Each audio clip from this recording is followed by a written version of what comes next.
Hi, we are from Paris Blockchain Week, and today we're talking about decentralized governance and regulations. Let's start with the first question. In regards of all common regulation by the end of 2024, like MiCA, and also from the point of view of your experience in governance and background in law, what do you think, how it would be applicable in this role of governments right now? I think about regulation in that I first try to understand, like, when is regulation coming and what are they looking at? And essentially, regulation is looking at two things, and I'm oversimplifying, of course, but they're looking at transparency. Yeah. And they're looking at centralization in the sense that, is there anybody who can run with the money of other people, right?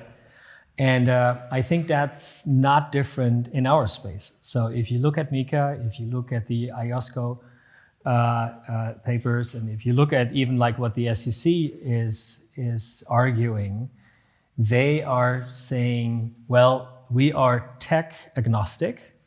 We don't care whether you have a beautiful decentralized code base, when in the whole organization of a project, I find three guys with a multi-sig or like admin keys who can essentially run with the money. Yeah. So that's how they're looking at it. Yeah.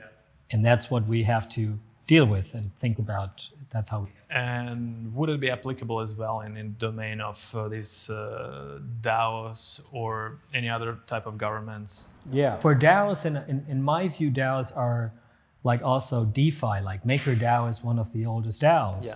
So any kind of decentralized organization. And of course, if you in that organization have custody of or like whatever kind of assets, they will look at that as well, like who's controlling these assets, who's controlling system critical questions in these organizations. And I think that's exactly the same. That's why I believe that the current frameworks that are available are a little bit of a problem, because as long as you have to do code upgrades with.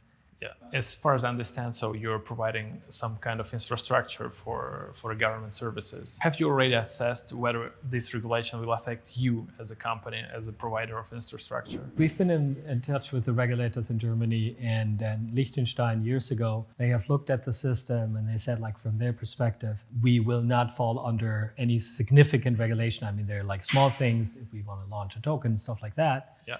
But they explicitly looked at the decentralization of the protocol. How do you do code upgrades, for example? I'm always coming back to this very simple example, because only when we could show them how we do code upgrades without any admin keys in a fully decentralized way, that's when we received regulatory clearance.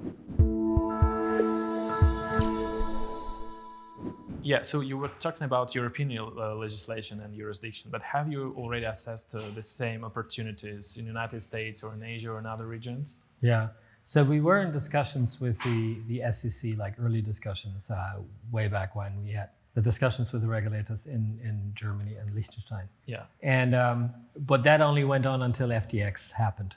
Yeah. So after that, I think there was no really constructive discussion with the SEC anywhere.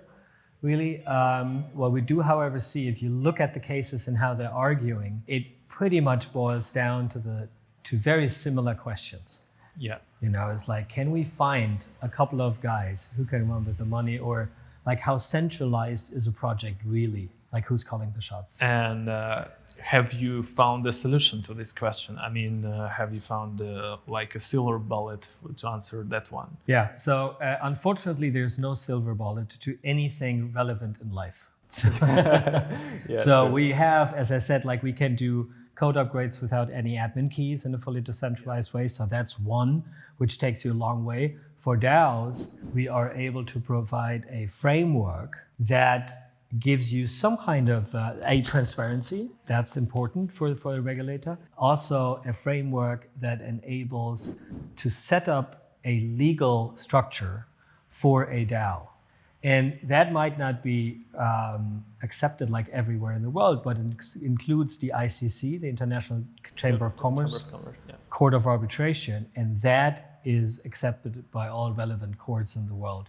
So it's kind of trying to find a legal framework for truly decentralized organizations that is independent of nation-state jurisdictions, or can be, if you wanted to. So you're talking about ICC and global court decision, and do you have in mind any use cases when it was tested, in fact, this kind of structure, legal structure? So we don't have any disputes on the ICC yet. What we do have, however, see is like we have DAOs that are using this successfully. We have had in our own protocol constitution-based slashing, other than just deterministic slashing, which went very well. And what we also do see is that in governance, if you do have a rule, that takes you a long way because you know exactly what's going to happen. So it's almost like you're standing at a red light, and at least in Germany, where I come from, nobody crosses the street. That might be different in other jurisdictions, but if there's nobody around, and even if there's a police officer, they can say like, well, you're not harming everybody, like go away. So the sheer fact that everybody knows what's going to happen is keeping people at bay, is keeping people to comply with the rules of whatever you're dealing with. And that we have seen. That we have definitely seen. Talking about rules, we have this question which we ask to everyone coming to our show. In general application of KYC in every Web3 industry right now, what do you think is for the good or for the bad that people opening their identity to use the services? That's a very complex question. Yeah, so I personally very much do believe in good regulation can be good. Yeah. So even KYC in certain applications is a good idea.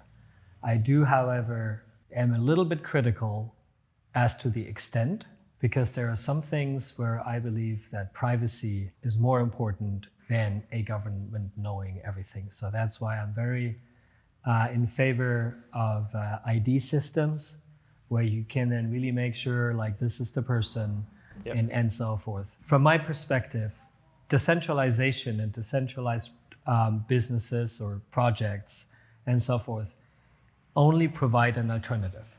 It's not that I believe that everything will be decentralized, but I also very much believe that we need an alternative, because otherwise we're stuck with only one solution, which is centralized and nation-state based. And it's silly to think that in a decentralized, more global economy, you have only nation-state based legal systems or organizations. So we need an alternative. Thank you very much for answering, and thank you very much for coming.